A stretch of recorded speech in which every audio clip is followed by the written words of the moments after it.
के 1947 ईस्वी तक का जो काल है ये कहलाता है कैसा काल? तीसरा चरण। मतलब राष्ट्रीय आंदोलन को हम कितने वर्गों में विभाजित किए थे? 3 वर्गों में।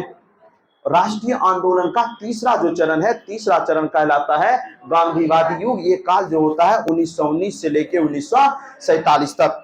लेकिन अगर बात कीजिएगा प्रारंभ, इसमें सिर्फ और सिर्फ अगर देखिएगा इस काल में 1919 से लेके 1947 तक हमारे राष्ट्रीय आंदोलन का अगर केंद्र बिंदु किसी एक व्यक्ति के आगे पीछे है तो वो व्यक्ति कौन सा है? महात्मा गांधी है।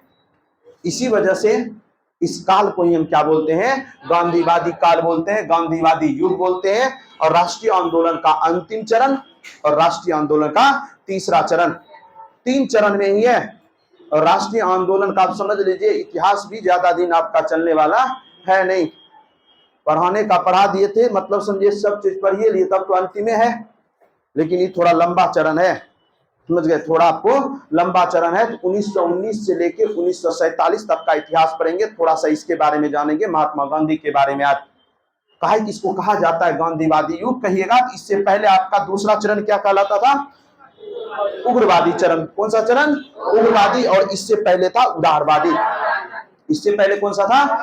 उदारवादी। सब चीज भूल जाइएगा, राष्ट्र आंदोलन का एक एक चप्पा चप्पा बना लीजिएगा, सब क्वेश्चन भी और जो हम पढ़ा रहे हैं वो भी।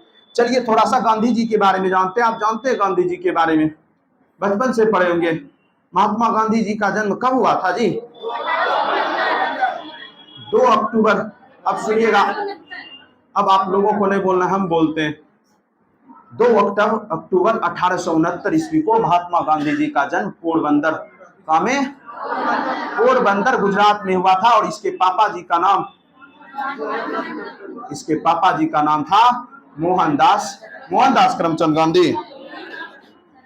इनके पापा जी का नाम हुआ करता था करमचंद गांधी। इसके पापा जी का क्या नाम था? करमचंद गांधी। और इनकी माता का क्या नाम था? पुतलीबाई। कौन बोल रहे? कस्तूरबा गांधी जी, पुतलीबाई इनकी है। समझ रही है? इनके पापा का नाम था करमचंद गांधी और इनके मम्मी का नाम पुतलीबाई। इनका जन्म हुआ 2 अक्टूबर 1869 ईस्वी में। और 1869 ईस्वी में जन्म लेने के बाद मात्र इनका 14 वर्ष के जब ही हुए तो इसका शादी करवा दिया गया। 14 वर्ष की एज में, मात्र 14 वर्ष की एज की बात करें तो 1883 ईस्वी में 1883 ईस्वी में इनका शादी करवाया किससे? कस्तूरबा गांधी से। और कहा जाता है कि जितना एज महात्मा गांधी का था ना, उससे बड़ी एज की हुआ करते थे कस्तूरबा गांधी। बड़ी एज की हुआ करते थे। महात्मा गांधी से एज में क्या थी? कस्तूरबा गांधी बड़ी थी, ज्यादा नहीं, 1 आध साल की बड़ी थी बस। आपके वैसे इतिहास का नहीं है, लेकिन इंटरेस्ट जगाने के लिए बता दे रहे आपको। कस्तूरबा गांधी से शादी हुआ और शादी होने के बाद बड़े ऊंचे फैमिली के हुआ करते थे। करमचंद गांधी जो थे रियासत में दीवान के पद पे रहा करते थे। बीकानेर, कौन सा? बीकानेर और राजकोट, बीकानेर और राजकोट रियासत के दीवान के पद पे हुआ करते थे। दीवान माने वो बोले तो एक तरह से प्रधानमंत्री के पद पे, उस रियासत के प्रधानमंत्री के पद पे पैसा कौड़ी का सारा देख रेख कौन करता है? दीवान करता है। मोटे तौर पे आज का वित्त मंत्री एक तरह से समझ लीजिए। मोटे तौर पे उसको क्या समझ सकते हैं? आज का वित्त मंत्री। सारा पैसा का लेखा जोखा, जितना देश का पैसा है सब आएगा उसके पास। दीवान के पद पे रहा करते थे। आप सोचिए, छोटा मोटा तो फैमिली का होगा नहीं। जब इनका शादी करवा दिया, शादी करवाने के बाद इनको संतान की उत्पत्ति, और कहा जाता है महात्मा गांधी को 4 संतान थे। एक का नाम था हरिलाल, एक का नाम था मनीलाल, रामदास और देवदास। 4 संतान हुआ। और कहा जाता है, सुनिएगा, जैसे महात्मा गांधी अपनी प्रारंभिक शिक्षा अपने ही रियासत में किए और प्रारंभिक शिक्षा करने के बाद इनका जब शादी हो गया, शादी के बाद अपनी वाइफ सबको पढ़ाने लगे। वाइफ को भी पढ़ाते थे, कहते थे शिक्षित करने। इनका विचार थोड़ा, महात्मा गांधी की बात कीजिएगा तो महात्मा गांधी रूढ़िवादी नहीं थे। अगर वो अंग्रेज का, जैसे मान लीजिए एक होता है अंधभक्त महात्मा गांधी नहीं थे। अगर अंग्रेज अच्छा कार्य कर रहा है तो बोलते थे अच्छा कार्य किया, अगर अंग्रेज बुराई करते थे तो उसका विरोध भी किया करते थे। ऐसे व्यक्ति थे महात्मा गांधी। महात्मा गांधी अपना एक पुस्तक लिखे अपने जीवनी पे, सत्य का प्रयोग, और कहता है इस पूरे विश्व का, भारत नहीं पूरे विश्व का सबसे सच्चा अगर जीवनी लिखा है पूरे विश्व का, तो लिखा किसने है? महात्मा गांधी ने। सत्य के प्रयोग में सबसे ज्यादा क्लीन। अगर आज हमको बोल दे सर आप अपना जीवनी लिखिए, तो हमारे अपने बुराइयों को नहीं लिखेंगे, हम अपने बुराई को नहीं लिखेंगे, बहुत सारा चीज बोलेंगे हाँ हम बहुत अच्छा है, बट जब फेमस हो गए ये सब ना लिखेंगे। ऐसे कीजिए, वैसे बहुत सारी बुराई होती है किसी भी इंसान में, हर में, तो बुराई नहीं लिखेगा। ये व्यक्ति महात्मा गांधी ऐसे व्यक्ति, अगर इनका बुक पढ़िएगा, हम बुक पढ़े हैं, कभी टाइम मिलेगा जॉब लगने के बाद पढ़िएगा, इतना चीज लिखा है और इतना खराब से खराब चीज लिख दिया है बुक में, तो आपको लगेगा इससे अब होता सच्चाई नहीं है। ये लिखते हैं अपने बुक में, आप इससे अंदाजा लगा सकिएगा जो आदमी ये लिख सकता है तो कोई बात भी सही है लिखा होगा। दूसरा भी ये लिखते थे कि जब मेरा शादी हो गया ना तो हम सोचे अपने बीवी को पढ़ाई लिखाएं, इसमें डायरेक्ट क्लियर कट लिखा है एकदम, पढ़िएगा बुक हम पढ़ें। और महात्मा गांधी क्या करते थे? अपने बीवी को पढ़ाते थे, कहते थे जब हम उनको कमरा में पढ़ाते थे ना तो हम उनको उससे क्या करते थे, मेरा मन विचलित हो जाता था, तब हम अपना एक नया नियम अपनाए क्या, उनको बाहर में बैठा के पढ़ाते थे। जो आदमी इतना क्लियर लिख सकता है, समझ गए, अपने बारे में खुद आप इससे अंदाजा लगा सकते हैं। और उसके बाद बहुत सारे इंग्लैंड गए पढ़ने, जो आदमी इतना क्लियर लिख सकता है, बहुत आदमी गाली देता है महात्मा गांधी को, देखिएगा इन्हीं सब कारणों से उन्होंने कहते थे महात्मा गांधी अगर गलती किए तो एक बार नहीं, हम गलती सुधार किए ना, हमको जब रियलाइज हुआ तो हम क्या किए, उस चीज का गलती को सुधारे। और महात्मा गांधी अपने बीवी पर आते थे, संतान का उत्पत्ति हुआ, 4 संतान हुआ, इनके मन में आया, तभी हमारे भारत का सबसे बड़ा पढ़ाई, सबसे बड़ा डिग्री होता था बैरिस्ट्री का डिग्री, वकालत का डिग्री, सबसे बड़ा पढ़ाई। जो बैरिस्टर नहीं कहते आजकल भी बोलचाल की भाषा में, बड़का बैरिस्टर बन के आया है, पटना से पढ़ के आया, भागलपुर से पढ़ के बैरिस्टर बन रहा है, तो सबसे बड़ा पढ़ाई होता था बैरिस्ट्री का। और उस समय में पढ़ने के लिए 1888 ईस्वी में, कब 1888 ईस्वी में बोले अपने पापा को हम बैरिस्ट्री का पढ़ाई पढ़ेंगे। बोला ठीक है जाओ, पैसा का तो कमी था ही नहीं, बोला जाइए। तो लंदन गए 1888 ईस्वी में, मुंबई बंदरगाह से कहां पढ़ने, लंदन। और लंदन जाके लगभग 3 वर्षों तक की पढ़ाई किए। 1891 ईस्वी में जाके इनको क्या मिला, डिग्री मिला बैरिस्ट्री का डिग्री मिला, यानी वकालत का डिग्री मिला इनको। वकालत का डिग्री लेके वो लौट के आए कहां, हमारे देश आए। तो अब सोचे अब क्या करेंगे, वकालत करेंगे, वकील का पढ़ाई पर क्या है, वकील नहीं करेंगे। तो सरकारी उसकारी ट्राई करते थे और प्राइवेट में भी क्या करने लगे, जाने लगे। 1-2 केस आया, बड़ा दीवान का बेटा था, समझ गए, 1-2 केस आया राजकोट हाई कोर्ट में, समझ गए, बम्बई हाई कोर्ट में जाके क्या किए, सबसे पहले अपने वकालत का प्रारंभ किए। तो केस उस आया 1-2 केस आया, तो लड़े 1-2 केस लड़े। तो महात्मा गांधी का आवाज में वो पावर था नहीं। महात्मा गांधी का सुनिएगा कभी यूट्यूब पे अगर टाइम मिलेगा, उनके आवाज में, वकील के आवाज में होना चाहिए पावर माने अगर अगला को बोल दे उसको लगे ना इसे ये बोल रहा है। उनका आवाज थोड़ा एकदम मध्यम में होता, मधुर, लेडीज की तरह, वैसा आवाज था महात्मा गांधी का। कहता है पहली बार जब वो आए और सुनवाई करने आए तो जज हंस पड़े, बोला किसको लाए हो यार, समझ गए, कौन जज को लाए, कौन वकील को लाए हो करके। उनका मतलब नहीं समझे, थोड़ा नॉलेज था लेकिन उसका प्रोफेशन से अटैचमेंट उस तरह का उसके अंदर इंडिविजुअल योग्यता नहीं था। फिर कुछ दिनों तक ट्राई किए, उनको इस चीज का एहसास हो गया। अब जो आदमी केस दिया था वो सब ले लिया, बोला नहीं तुमसे नहीं होगा। 1-2 लौटा लिए केस। महात्मा गांधी वकालत में क्या हो गए, असफल हो गए। असफल होने के बाद कहता है छोटा मोटा बिजनेस प्रारंभ किए, बिजनेस भी नहीं चला। 1 आध साल हुआ ही था कि घर में बैठे थे। इसके पापा के एक दोस्त हुआ करते थे जिसका नाम था दादा अब्दुल्ला, जिनका नाम था दादा अब्दुल्ला। अभी दादा अब्दुल्ला कौन थे, कहता है इनके पापा के ही दोस्त हुआ करते थे। महात्मा गांधी का पूरा नाम पता है ना जी, मोहनदास करमचंद गांधी। मोहनदास करमचंद गांधी, मतलब करमचंद गांधी अपने पापा से लिए, मोहनदास इनका नाम हुआ। तो दादा अब्दुल्ला जो थे इनके पापा के दोस्त हुआ करते थे। एक दिन आए थे इनके पापा के पास, बोले थे हमको एक वकील चाहिए। और वकील इस वजह से चाहिए कि काहे कि दादा अब्दुल्ला रहा करते थे दक्षिण अफ्रीका में। दादा अब्दुल्ला कहाँ रहा करते थे? दक्षिण अफ्रीका में। और दक्षिण अफ्रीका में ये अपना बड़ा बड़ा बिजनेस सेटअप कर लिए थे। व्यक्ति कौन थे सुनिएगा। हमारे भारत में एक प्रथा है गिरमिटिया प्रथा। गिरमिटिया प्रथा था उस समय में। अब गिरमिटिया कौन है, इस वर्ड को समझिए। गिरमिटिया मजदूर अंग्रेज क्या करते थे, हमारे भारत का आप जानते हैं अंग्रेजों ने शोषण किया 1757 से लेके 19वीं शताब्दी तक पूरा का पूरा शोषण किया। और इतना शोषण किया अंग्रेजों ने हमारे भारत के लोगों का कि भारत के लोगों को खाने के लिए रोटी तक न मिलता था। तो अंग्रेज सिर्फ अपने भारत पे तो अधिकार नहीं किए थे, अंग्रेजों का अधिकार दक्षिण अफ्रीका पे भी था। दक्षिण अफ्रीका, गुयाना, बहुत सारे देशों पे अंग्रेजों का अधिकार था। तो अंग्रेज क्या करते थे, हर जगह कृषि करवाते थे लोगों से। तो उनको जरूरत पड़ता था मजदूर का। तो जरूरत किसका पड़ता था? मजदूर का। और जब मजदूर का जरूरत पड़ता था, मजदूर किसको लेके जाएं? हम कहते हैं आपके पॉकेट में अगर 1 करोड़ दे दें तो आप मजदूर बनिएगा? बिल्कुल नहीं बनिएगा। तो वैसे वो असहाय लोगों को ढूंढते थे, जो गरीब है, जिसको खाने के लिए नहीं पुरता है।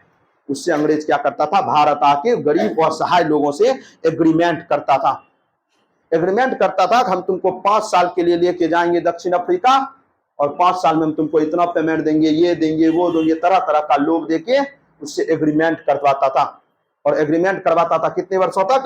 5 वर्षों तक। कि 5 वर्ष तुमको क्या देंगे, हम रोजगार देंगे। हम कहते हैं जिस व्यक्ति को खाने के लिए रोटी ना मिले, वो एग्रीमेंट क्या सब चीज पे साइन कर दे। साइन करता था, नाव में भर के साल भर में लगभग 15,000 20,000 मजदूर को नाव में भर के अंग्रेज लेके जाता था दक्षिण अफ्रीका। और दक्षिण अफ्रीका ले जाके वहां मजदूरी करवाता था और उसको कुछ देता था नहीं, कुछ नहीं, सिर्फ खाना कपड़ा दे दिया काफी है। महिलाएं भी जाती थी, लगभग 40% महिलाएं जाती थी, बच्चे भी जाते थे। सबको यहां से लेके जाता था दक्षिण अफ्रीका। लेके तो गया, 5 साल पूरा उसी जगह छोड़ दिया अंग्रेज। उसको लेके लाया नहीं, लेने आने का, लेके आने का जिम्मेवारी वो रखता नहीं था, सिर्फ और सिर्फ ले जाके रख देता था। वहां गया, अब जो मजदूर उसको पेमेंट देगा तब ना तुम वहां से नाव भर के चले आएगा अपने देश। वो व्यक्ति वहीं बस गया, वहीं रह गया। और वही व्यक्ति में एक व्यक्ति हमारे कौन थे? दादा अब्दुल्ला। अब जो व्यक्ति 5 साल हुआ, 5 साल के लिए रखता था उसको। यही जो एग्रीमेंट वर्ड है, एग्रीमेंट वाला मजदूर, यही एग्रीमेंट वर्ड हमारे भारत में अपभ्रंश होके क्या बन गया? गिरमिटिया। भारत के लोग एग्रीमेंट बोल सकते नहीं थे। हम ही लोग बहुत भाषा है ना, उसी को तोड़ मरोड़ के बोलते हैं ना, अलग अलग प्रकार से। नहीं होता अपभ्रंश, उसको बोलते। अपभ्रंश तो हिंदी जानते होंगे आप लोग। अपभ्रंश उसी का बिगड़ा हुआ रूप। उसी का क्या होता है?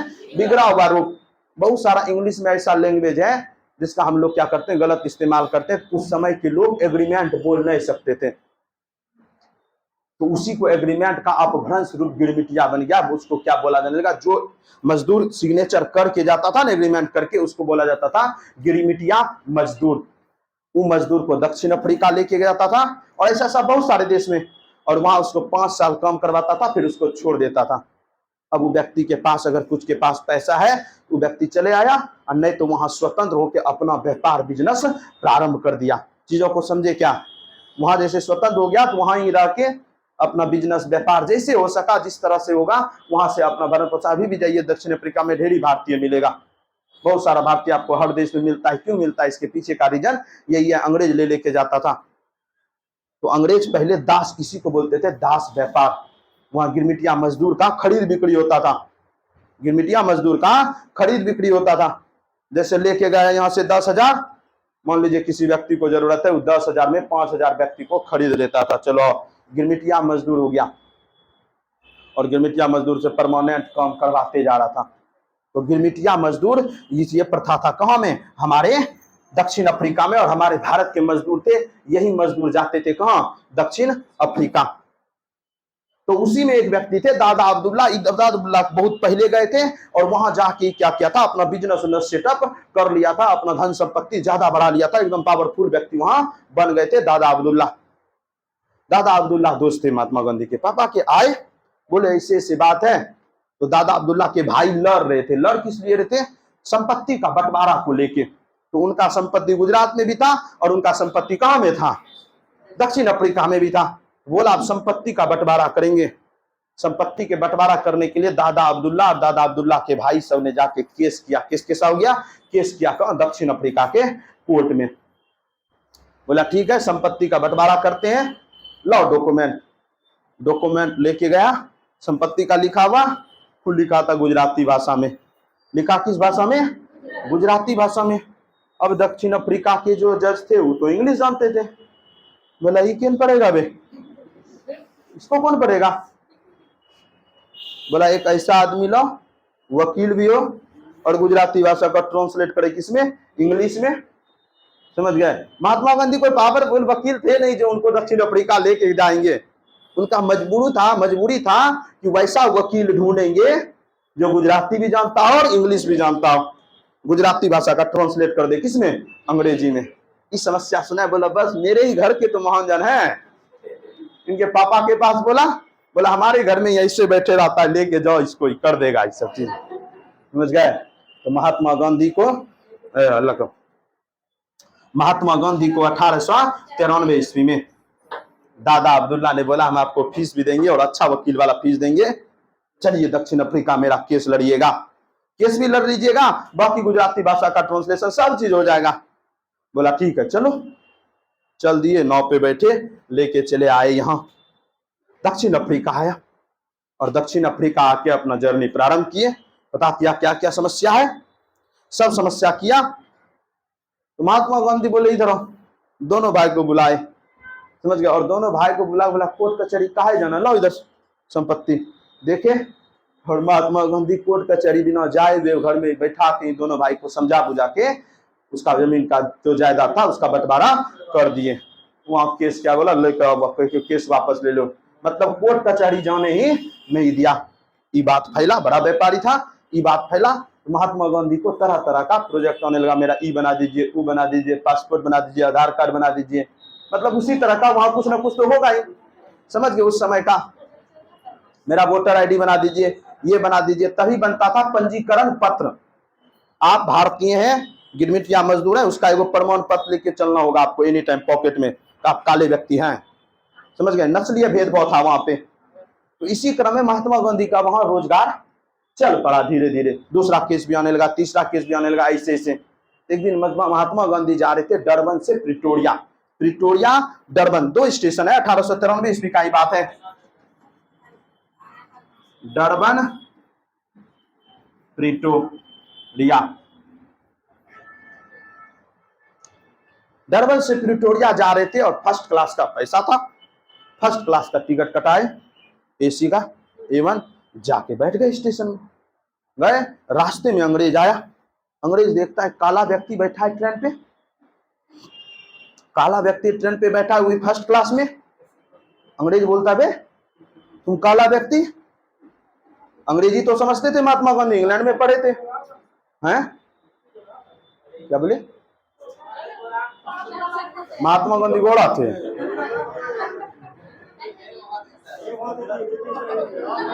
महात्मा गांधी गोरा है, खराब लगा अंग्रेज को। नस्लीय भेदभाव था, लोग रंग के अनुसार क्या करते थे, भेदभाव करते थे। अंग्रेज साफ था, गोरा था, तो अपने आप को क्या समझता था, उच्च समझता था, और काले लोगों को नीच समझता था। उसको लगा अंग्रेज को कि व्यक्ति झूठ फूट से नहीं समझ है, दिमाग माग है नहीं, आके बैठ गया। महात्मा गांधी भी बोले इंग्लिश में, बोला मेरे पास टिकट है, देखो फर्स्ट क्लास का। बोला है तो क्या हो गया, छोटे व्यक्ति।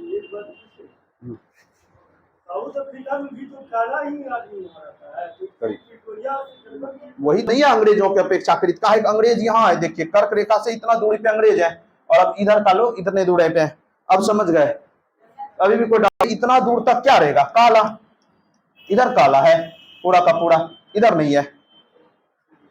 अब महात्मा गांधी रंग के काला, अफ्रीका में जो भी लोग काले थे, मतलब नस्लीय भेदभाव था, काला आदमी को सही दृष्टि से देखा नहीं जाता था। आपके पास पैसा है, योग्यता के आधार पे उसको माना जाता नहीं था, रंग के आधार पे। महात्मा गांधी ने देखा काला, बोला काला आदमी तुम यहाँ काय बैठे हो? बोला टिकट है मेरे पास, फर्स्ट क्लास का, हम बैठेंगे। कहता है धक्के मार के, समझे, महात्मा गांधी को ट्रेन से बाहर किया गया। गए, धक्का मार के निकाल दिया, ट्रेन चले गया, इसको चढ़ने नहीं दिया।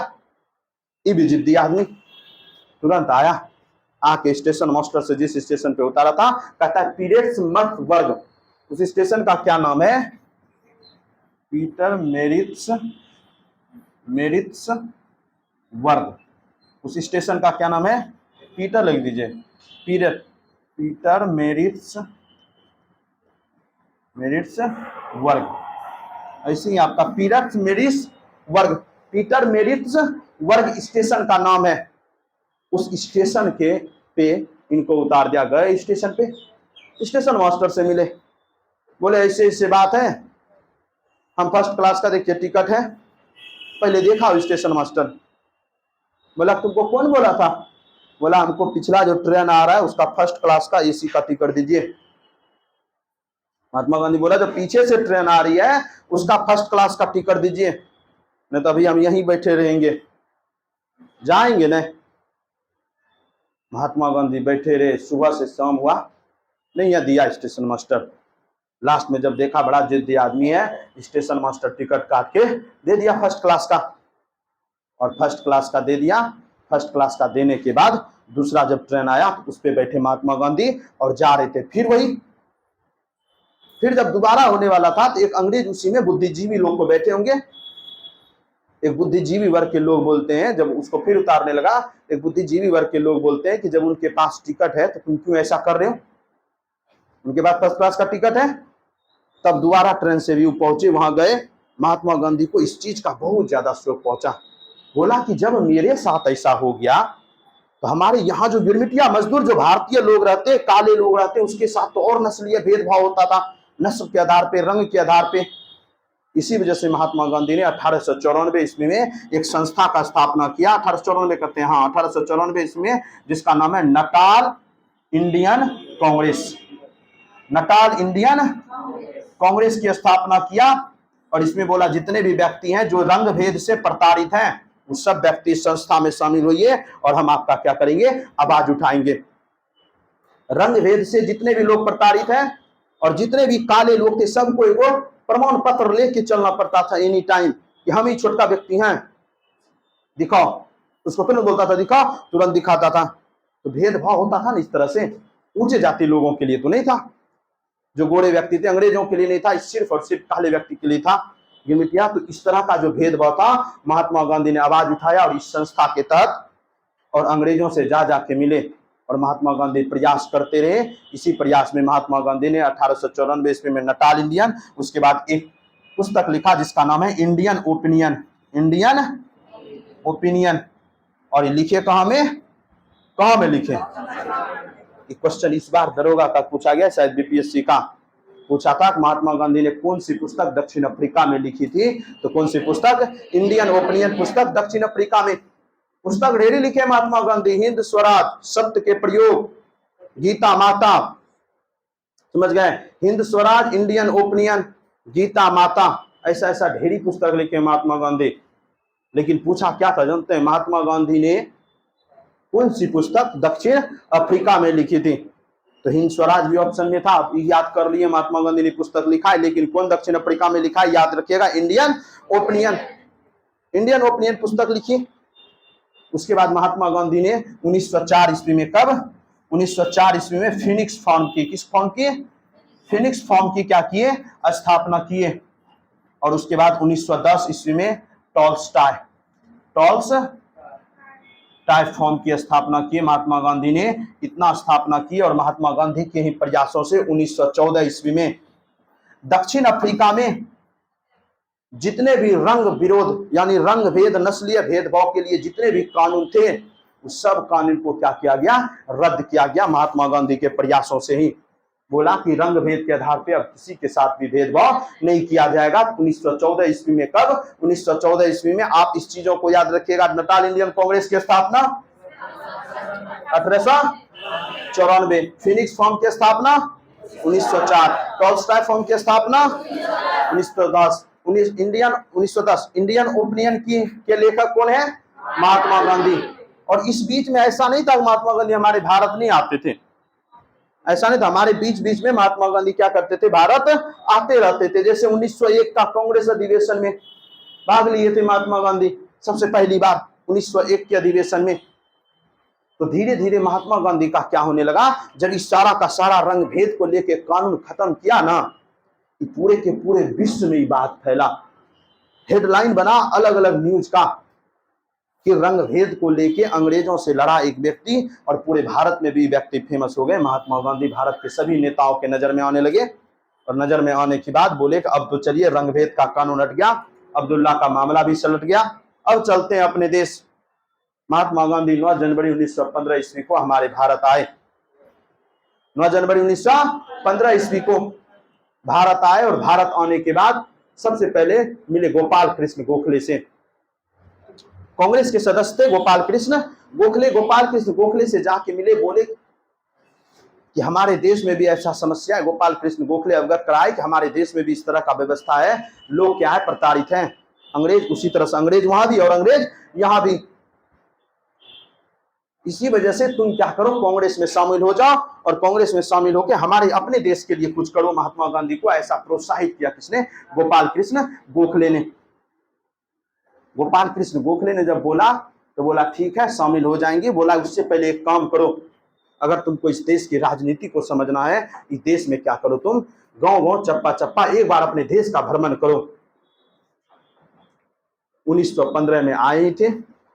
महात्मा गांधी जान रहे थे एक युवा लीडर आया है जो फेमस है, जो सबका क्या है चहेता है, मजदूरों का चहेता है, किसानों का चहेता है।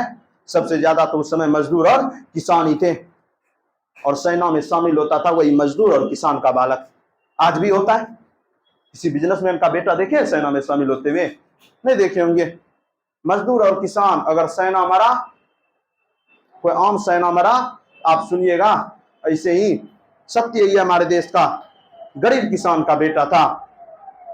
आप ऐसा नहीं सुनेंगे 300 करोड़ का कंपनी का मालिक था और आर्मी का बेटा क्या हुआ, आर्मी मर गया।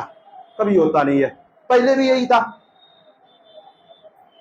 बहुत सारे शामिल होने वाले थे। तो महात्मा गांधी, अंग्रेजों ने सोचा अभी इस समय महात्मा गांधी को प्रथम विश्व युद्ध में शामिल करने के लिए सेनाओं को प्रोत्साहित करवाने का।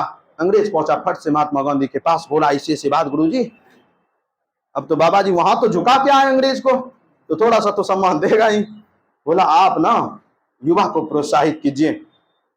अंग्रेज देखिए, अंग्रेजों का, महात्मा गांधी का एक चीज बहुत अच्छा लगता है। महात्मा गांधी क्या करते थे, अंग्रेज का जो चीज गलत लगता था ना उसका विरोध करते थे, और जो चीज सही लगता था उसका सपोर्ट करते थे अंग्रेज।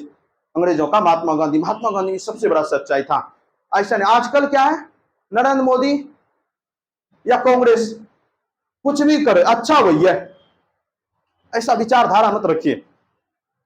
हर व्यक्ति 100% सही होता नहीं है। सही है तो सही है, गलत है तो गलत है। नरेंद्र मोदी हमारे देश के प्रधानमंत्री हैं, प्रधानमंत्री संवैधानिक पद है, उनका सम्मान करना मेरा कर्तव्य है, समझ गए। और अच्छा कार्य किए तो अप्रिशिएट किए, और जो चीज गलत की उसके बारे में भी बोले हाँ गलतों की है। अब क्या नहीं, गलतों चीज सही किए, उसी को बोलते हैं अंधभक्त। उसी को क्या बोलते हैं? अंधभक्त। आंख मूंद के विश्वास करना तो अलग चीजें हैं। तो महात्मा गांधी अंधभक्त नहीं थे, किसी भी चीज का अंधभक्त नहीं करते थे। अंग्रेज आए, अंग्रेजों ने महात्मा गांधी को बोला ऐसे बात है, आप क्या कीजिए, युवाओं को प्रोत्साहित कीजिए। महात्मा गांधी ने आके युवाओं को प्रोत्साहित किया कि आप लोग शामिल होइए प्रथम विश्व युद्ध में, और प्रथम विश्व युद्ध में अगर आप लोग शामिल होइएगा तो अंग्रेजों से हमारी बात हुई है, अंग्रेज हमारी बातों को क्या करेंगे, मानेंगे, हमारे भारत में स्वशासन, हमारे भारत में लोकतंत्र स्थापित कर देंगे अंग्रेज। ऐसा लोग दिया है। बोला ठीक है। भारत के लोग महात्मा गांधी का बात मानते थे, सब शामिल हो गए, और प्रथम विश्व युद्ध उधर चल रहा था। हमारे देश का कहानी समझिए, प्रथम विश्व युद्ध हो रहा है, हमारा भारत देश यहाँ है। हमारे भारत देश में 1916 ईस्वी में लखनऊ समझौता हो गया, और महात्मा गांधी लखनऊ समझौता में लखनऊ आए हुए थे कांग्रेस के अधिवेशन में। बताए हैं ना लखनऊ समझौता जी कैसे कैसे हुआ, बताए थे। Annie Besant, home rule league, समझ गए। एनी बेसेंट जाके बोली किसको, बाल गंगाधर तिलक को बोला कि अगर आपको होम रूल स्थापित करना है, स्वशासन स्थापित करना है, आपको मिलकर कार्य करना होगा। उधर मुस्लिम लीग भी आके मिल गया। मुस्लिम लीग क्यों मिला? क्योंकि तुर्की पे अधिकार कर लिया किसने, प्रथम विश्व युद्ध में उधर। समझ में ना आ रहा है? हाँ समझ में आ रहा है हम कहां से बात कर रहे हैं। पिछला क्लास किए ना सब कोई, पिछला क्लास किए होंगे, थोड़ा समझ में आएगा। थोड़ा समय से चर्चा कर देते हैं। तो तुर्की एक देश है तुर्की, और तुर्की में क्या था, खलीफा बैठा हुआ था, उसी तुर्की पे अधिकार कर लिया ब्रिटेन ने। और बोला, घोषणा किया कि हम खलीफा का पद क्या करेंगे, समाप्त करेंगे। उसी से भारत के जितने भी मुसलमान थे सब मुसलमान क्या हो गए, वह संतुष्ट हो गए अंग्रेजों से। मुस्लिम लीग का स्थापना किया था खुद अंग्रेज, बुलाया था सलीमुल्लाह खां को, आगा खां को, याद है कि नहीं? हम बोलते हैं आप लोग पेश ताकते हैं, हमको लगता है कहीं गायब तो नहीं हुआ। सबको बुलाए थे, अंग्रेजों ने ही स्थापना करवाया था इस संस्था को, और अंग्रेजों ने ही इसके बातों को रखा नहीं। इसीलिए मुस्लिम लीग बोला अब तुम्हारा सपोर्ट नहीं करेंगे, हम सपोर्ट करेंगे किसका, कांग्रेस का। तो 1916 ईस्वी में, 1916 ईस्वी में दिखने काम लगता है, जब दूरे से इसे करना, चश्मा पहनना पड़ेगा ना जी। लखनऊ समझौता हुआ, और इस अधिवेशन में गरम दल, इस अधिवेशन में गरम दल, नरम दल और मुस्लिम लीग तीनों के बीच समझौता हुआ, और बोला कि अब हम लोग जो लड़ाई लड़ेंगे स्वतंत्रता के लिए, लोकतंत्र के लिए, स्वशासन के लिए, तीनों का तीनों क्या लड़ेंगे, साथ में लड़ेंगे। 1916 में समझौता हुआ। इसी अधिवेशन में भाग भी लिए थे कौन, हमारे महात्मा गांधी। कहता है भारत आने के बाद सबसे पहली बार अधिवेशन में भाग लिए, और महात्मा गांधी सबसे पहले अधिवेशन में भाग लिए थे 1901 के कलकत्ता अधिवेशन में, सबसे पहली बार कांग्रेस के अधिवेशन में आए, भाग लिए। महात्मा गांधी पीछे बैठे थे, महात्मा गांधी का कोई पहचान तभी था नहीं, आए ही थे तभी, कोई ज्यादा वैल्यू था नहीं, पीछे बैठे थे। जब पीछे बैठे थे तो पीछे से एक व्यक्ति आए इनके पास, उनका नाम था राजकुमार शुक्ल। उनका नाम क्या था, राजकुमार शुक्ल। इसी अधिवेशन में निमंत्रण दिए हैं, इसी अधिवेशन में 1916 में निमंत्रण दिए। राजकुमार शुक्ल मिले किससे, महात्मा गांधी से। बोले बाबा जी जानते हैं ऐसे ऐसे बात है, हम लोग बड़ी कष्ट में है चंपारण वाले। बोला क्या कष्ट में हो, बोला कष्ट में ये है अंग्रेज तरह तरह का टैक्स लगाया है, एक तो ऋण देता है तकावी ऋण, एक ऋण देता है कौन सा, तकावी ऋण देता है, और एक प्रथा चलाया है तीन कठिया प्रथा। क्या है तकावी ऋण, सब समझाना, टेंशन नहीं लेना है। तीन कठिया प्रथा है, और बोला मनमाने ढंग से टैक्स लेता है, मनमाने ढंग से टैक्स लेता है। बोला काहे लेता है, बोला बताते हैं अच्छा डिटेल्स में। बोला तकावी ऋण, बोला अंग्रेज सबसे पहले हम लोगों को फोर्स करता है कि तुम 20 कट्ठा में 3 कट्ठा नील का खेती करो, और नील का खेती भी वैसे खेत में करो जो सबसे ज्यादा उपजाऊ है। इन्हें की बंजर खेत में कर दिए, बंजर खेत में कर दिए, ऐसा नहीं है, करना भी है तुमको, किसमें करोगे, करना भी है तो ऐसा जो सबसे ज्यादा उपजाऊ है, नियम था। और अगर उपजाऊ ने किए तो जमीन अरब लेंगे। और इससे क्या होता था, नील की खेती करने से वो उपजाऊ जमीन क्या हो जाती थी, बंजर हो जाती थी। दूसरा बोलता था, अब भारत के किसान, तकावी ऋण क्या है, भारत के किसान गरीब थे। आप जानते हैं आज भी हमारे देश में अगर बहुत सारे किसान हैं, वो खेती जो करेगा ना दूसरे से कर्जा लेके करेगा। पहले क्या करता, पैसा उठाता है, खेती करता है, फिर खेती से जब फसल करता है उसी का सूद समेत उसको कर्जा लौटाता है। किसान कहां से बढ़ेगा। कोई भी बिजनेस का ये पॉलिसी है, या कोई भी धंधा का ये पॉलिसी है, आपको करने के लिए सबसे पहले पूंजी चाहिए, और पूंजी वो ले रहा है किसी दूसरे से ऋण पे तौर पे। अब खेती करेगा, ऋण तोड़ने में उसका जीवन सफल खत्म है, खाने पीने के लिए थोड़ा मोड़ा बच गया बस, फिर अगले बार खेती करेगा, फिर कर्जा लेगा, फिर खेती करेगा। उस समय का भी किसान का यही स्थिति था। अंग्रेज क्या करते थे, आते थे अंग्रेज किसानों के प्यास, बोलते थे तुमको हम ऋण देते हैं। बोला कौन ऋण, बोला तुमको पहले पैसा देते हैं, तुमको कोई ब्याज उठने चाहिए, हमको 1 टका ब्याज नहीं। अब भारत के लोग तो और अच्छा, अब बिना ब्याज का मिल रहा है, क्या टेंशन।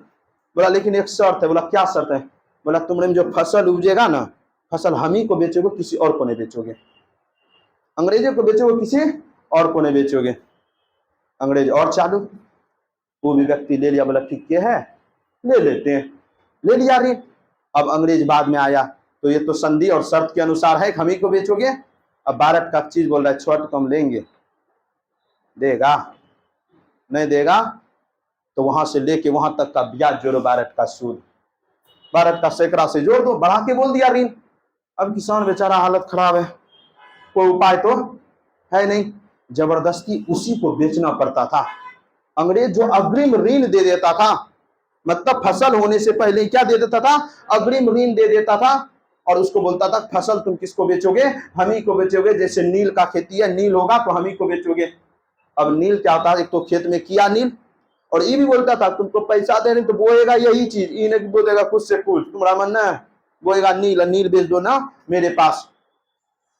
तो नील जब बेचता था तो नील का अच्छा दाम मिलता उसको नहीं था, मतलब पैसा से भी गए, खेत से भी गए, और ऋण भी माफ नहीं हुआ सही से। यही होता था तकाबी ऋण। उसके बाद क्या हुआ सुनिएगा, इसी 1917 ईस्वी में मनमाने ढंग से नील किसानों से टैक्स तसीलने लगा अंग्रेज। क्यों तसलने लगा, इसके पीछे का रीजन है 19वीं शताब्दी में, 19वीं शताब्दी के अंत में क्या हुआ, 19वीं शताब्दी कब से, 1801 से 1900 तक, कौन सी शताब्दी, शताब्दी समझा है ना, 1801 से लेके 1900 तक 19वीं शताब्दी। जैसे 1901 से पार किए, कौन सी शताब्दी, 20वीं ना, 1900 से 2000, 1901 से लेके 2000 तक कौन सी शताब्दी, 20वीं। समझ गए, जो शताब्दी बोले एक कदम नीचे आके फिर चढ़ना स्टार्ट करना। जैसे बोलते 21वीं शताब्दी, अभी कौन सी शताब्दी चल रही है, 21वीं। तो 2001 से लेके कहां तक, 2100 तक तो 21वीं, और जैसे 2100 पार किए तब 22वीं ना, 2100 तक 21वीं। उसी प्रकार से 1801 से 1900 तक ईस्वी तक के अंत में, 19वीं शताब्दी के अंत में, 1900 शताब्दी मतलब 1900 के आसपास जर्मनी देश में एगो कृत्रिम रंग का खोज हो गया। किस रंग का खोज हुआ, कृत्रिम रंग का। और कृत्रिम रंग का खोज जैसे ही हुआ ना, नील का मार्केट क्या हो गया, डाउन हो गया। नील का मार्केट, विश्व के बाजारों में नील की मांग क्या हो गई, कम हो गई। अब नील की मांग कम हो गई तो अंग्रेज को मुनाफा इससे कम होने लगा। तो अंग्रेज तिनकठिया प्रथा के तहत संधि करता था किसानों से, एग्रीमेंट करता था कि तुमको 10 साल तक नील का खेती करना है, 20 साल तक 3 कट्ठा में खेती करना, एग्रीमेंट करता था। और किसान चाहता था कि इससे हम छुटकारा पा लें। अब अंग्रेज भी चाह रहा है कि हम क्या करें, इस चीज को छोड़ दें, नील का खेती यानी तिनकठिया प्रथा को खत्म कर दें। अंग्रेज सोचा चलो नील का मार्केट तो खराब हो ही गया, कुछ ना कुछ लास्ट में पैसा आ जाए। अंग्रेज भी चाह रहा है कि हम तिनकठिया प्रथा को क्या कर दें, अब समाप्त कर दे। काहे कि नील का मार्केट में मांगे नहीं, विश्व के बाजारों में नील का मार्केट का मांगे नहीं, तो उपजा के क्या करेगा, अंग्रेज भी खरीदेगा तो घाटे का सौदा है। अरे हम कहते हैं अभी नवच्ची, अभी यहाँ आप समझ गए, यहाँ आप यहाँ पे बड़ा सा समझ गए हीरा का दुकान खोल लीजिए, इतना बड़ा बड़ा हीरा का ढेला रखिए आप, क्या वो बिकेगा आपका, मार्केट में मांग है हीरा का, नहीं है, मार्केट मांग करता है। आप चले जाइए नवगछिया, नवगछियों में आप रोल्स रॉयल का खोल दीजिए फैक्ट्री, रोल्स रॉयल कार का, समझ गए, लैम्बोर्गिनी फरारी का खोल दीजिए, चलिए भागलपुर में खोल दीजिए।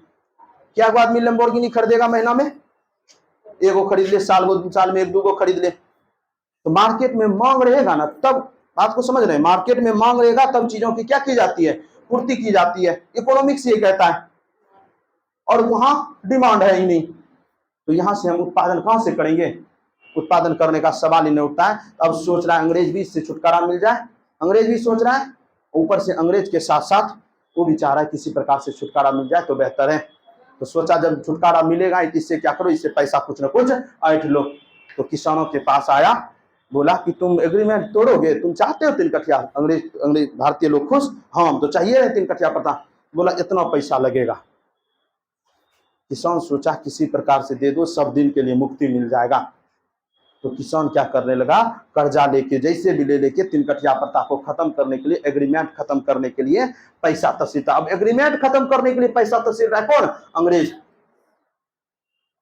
ये सब बात आके बताया किसको, महात्मा गांधी को। कौन, राजकुमार शुक्ल। बोला कोई दिक्कत नहीं, चलेंगे बाबा जी।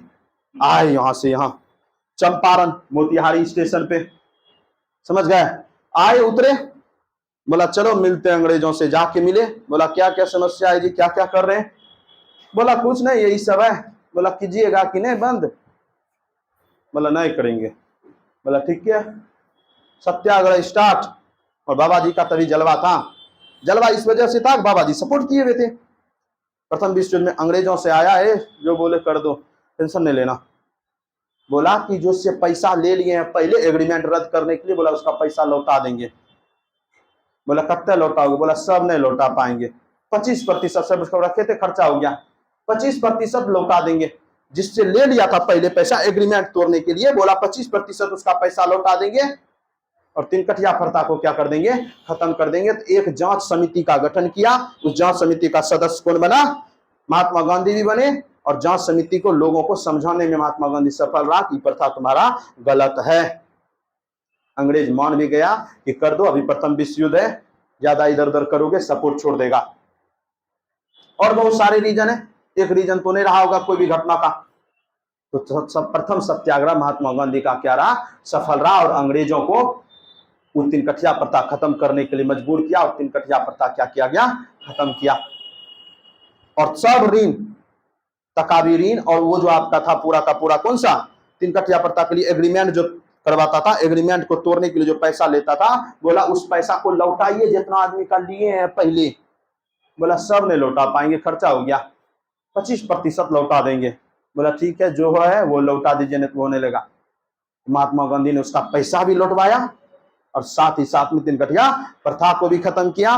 और इसमें महात्मा गांधी का साथ दिया था, याद रखिएगा नाम आप लोगों के लिए डिटेल्स में है, बिहार से भी है, इससे भी है। महात्मा गांधी का साथ दिया था महात्मा गांधी, राजकुमार शुक्ल, ब्रज किशोर शर्मा, महादेव देसाई, जेबी कृपलानी और एक व्यक्ति राजेंद्र प्रसाद का नाम बोले, राजेंद्र प्रसाद। और एक व्यक्ति और थे नरहरि पारिक, एक व्यक्ति और थे नरहरि पारिक। लिख दें और लिखा हुआ भेजेंगे ही, नाम सुनने में आया, सुनिएगा। राजेंद्र प्रसाद, ब्रज किशोर, ब्रज किशोर के बाद राजकुमार शुक्ल, जेबी कृपलानी, महादेव देसाई और नरहरि पारिक, अलमैन लीडर महात्मा गांधी। इस सब व्यक्ति ने महात्मा गांधी का क्या किया था, सपोर्ट किया था। और हमारे भारत से तिनकठिया प्रथा का क्या किया गया, समाप्त किया गया। और महात्मा गांधी जैसे ही सफल हुए, इसका थोड़ा सा यश बढ़ा। और यश जब बढ़ा तो रविन्द्रनाथ टैगोर ने गांधी जी को महात्मा का उपाधि दिया, बोला महात्मा है आप। इसी से खुश होकर, चंपारण सत्याग्रह से खुश होने के बाद देखा कि किसानों के लिए बात करता है ये लड़का बंदा जो भी है। देखिएगा पढ़ाने क्रम में थोड़ा मोड़ा इधर उधर बोलेंगे, ऐसे सम्मान देने योग्य है, समझ गए। तो बोलने क्रम में फ्लो फ्लो में बोल देते हैं, आप ऐसा मत समझिएगा, समझ गए। तो तभी तो युवा ही होंगे, तभी बूढ़े थोड़े होंगे, अभी ना दिख रहा है जी। तभी युवा थे एकदम, महात्मा गांधी युवा थे, पावर था और जाते थे कन्विंस करते थे, चाहे जो भी रास्ता अपनाना पड़े। महात्मा गांधी कन्विंस किए और तिनकठिया प्रथा को समाप्त किए। महात्मा गांधी का ये सबसे पहला अचीवमेंट था, सबसे पहला सत्याग्रह था हमारे भारत में। और महात्मा गांधी सबसे पहले सत्याग्रह का प्रयोग कहाँ किए थे, दक्षिण अफ्रीका में। दक्षिण अफ्रीका में कहाँ में किए थे, दक्षिण अफ्रीका में किए थे, समझ गए। 1908 ईस्वी में कहता है महात्मा गांधी सबसे पहली बार दक्षिण अफ्रीका में सत्याग्रह का प्रयोग किए थे। महात्मा गांधी तक यहाँ ही रहने दे, रोकिए इसको, जाए इसको रोकिए यहाँ।